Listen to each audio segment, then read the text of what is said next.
সাংস্কৃতিক সংস্থা যাত্রা হবিগঞ্জ জেলার কর্তৃক আয়োজিত আজকের 31 দফা বিএনপি 31 দফা বাস্তবায়নে হবিগঞ্জ বিরুদ্ধে রাষ্ট্রের আলোচনা সাংস্কৃতিক অনুষ্ঠানের সহযোগিতা দল পাগল যাকে বোঝায় আজকে সভাপতি মিজানুর রহমান মিজান, আমাদের জাসাদ হবিগঞ্জ জেলার সংগ্রামী আহ্বায়ক মঞ্চে উপস্থিত আছেন। আন্দোলন সংগ্রামে আমরা যদি প্রত্যেকটা বিভাগের একটি স্তম্ভ যদি আন্দোলন সংগ্রামের সিলেট বিভাগের স্তম্ভ হইল জিকে গাউস,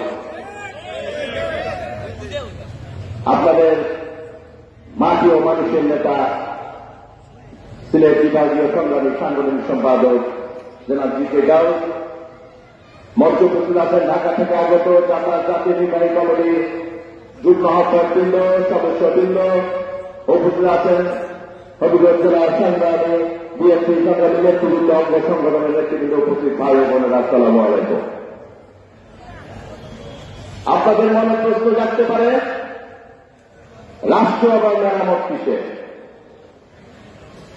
একটি ছোট্ট কথার মাধ্যমে বোঝাতে চাই, এই সামনে চলাচলের পথটা যদি বিশাল একটি গর্ত হয়ে যায়, আপনার চলাচল কিন্তু আর করা যাবে না, সেটাকে ঠিক করে নিতে হবে।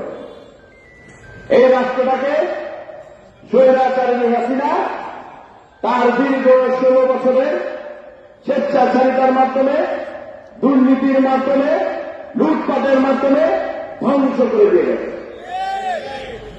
আজকে এই দেশটা যখন ফ্যাসিস্ট মুক্ত, এই দেশের মানুষের ভোটার অধিকার, মানুষের গণতান্ত্রিক অধিকার, অর্থনৈতিক উন্নয়ন, সকল কিছু মেরামত করার জন্য আজকে দেশ নায়ক তারেক রহমানের 31 দফা।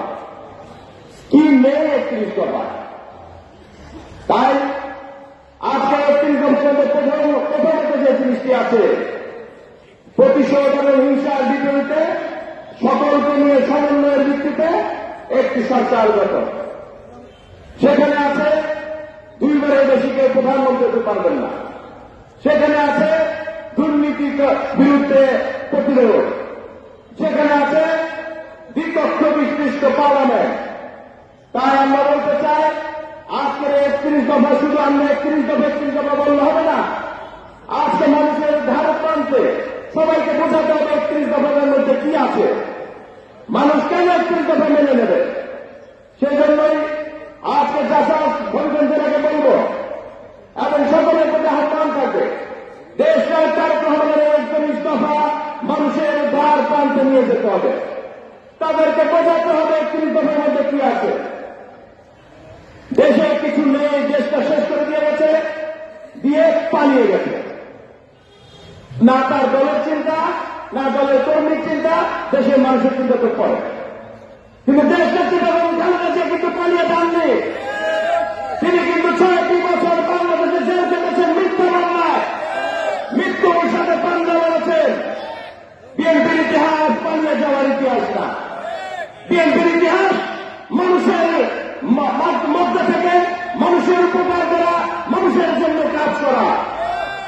তাই বলব, আজকের এই তত্ত্বাবধায়ক সরকার, অন্তর্বর্তীকালীন সরকার, আমরা সমর্থন দিচ্ছি, দেশকে সমর্থন দিচ্ছে, দেশের প্রতিটি মানুষ সমর্থন দিচ্ছে, কারণ বাংলাদেশে গণতন্ত্র প্রতিষ্ঠা করার জন্য।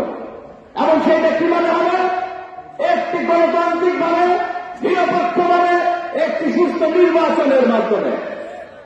যে নির্বাচনে বাংলাদেশে একটি গণতান্ত্রিক সরকার প্রতিষ্ঠিত হবে, আপনি আমি আমার ইচ্ছা মতো, আমাদের ইচ্ছা মতো ভোট দিতে পারব।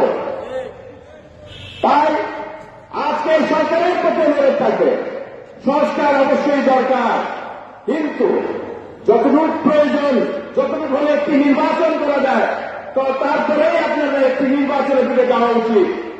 বাকি সংস্কার নির্বাচিত সরকার করবে।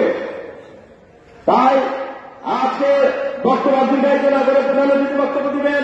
বিশেষ করে আপনারা সবাই অপেক্ষায় আছেন এরপরে সাংস্কৃতিক অনুষ্ঠান। আপনাদের সকলকে আবারও আমি ধন্যবাদ জানাচ্ছি। এই রাত্রি করে শীতকালের মধ্যে আপনারা এখানে উপস্থিত আছেন, সকল নেতৃবৃন্দকে ধন্যবাদ জানাচ্ছি। বিশেষ করে জয়ন্ত ভাইকে ধন্যবাদ জানাচ্ছি। আমার জেলা যথার্থ করছি আগামী দিনে আপনার এই হাত সহযোগিতার হাত আরো প্রসারিত হবে জাসাসের প্রতি, জাসাসকে শক্তিশালী করার জন্য। সকলকে ধন্যবাদ জানাচ্ছি। খোদা হাফেজ। বাংলাদেশ জিন্দাবাদ, জাসাস জিন্দাবাদ। শহীদ রাষ্ট্রপতি জিয়াউর রহমান অমর হোক। দেশ এবং খালেদা জিয়ার সুস্থতা কামনা করছি। বাংলাদেশের প্রাণ তারেক রহমান জিন্দাবাদ, জাসাস জিন্দাবাদ।